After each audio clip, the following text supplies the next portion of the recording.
Bax, sən gəlibsən burada işləmə, bizi nə çəkib gətiribsən bura? İndən belə hamı gərək xanvadə işləyir. Tək işləməklə olmur, keçinənmirik. Bax, mən saxtaman işi işləyənmərəm, mən nə cür işləyim axı? Qadaba, mən nə cür işləyirəm? İşdə canım bəlkisin. Bax, Zihriyəli səndəndir, gör nə deyir? Nədir? Nədir gədə? Eşitmirəm, səsin gəlmir. Bilinmir nə deyir, səsi gəlmir. Deyirsən get aşağı gör nə deyir, bəyə vacib işi var. On tabağa saxtıman deyə asensoru da yoxdur. Nə cür yenim aşağıya?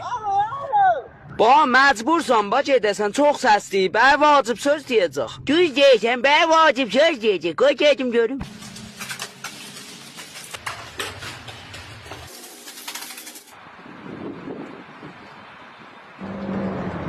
Nədir gədə, nə deyəsən? Nəysə də ağıllı, deyirəm yorulma.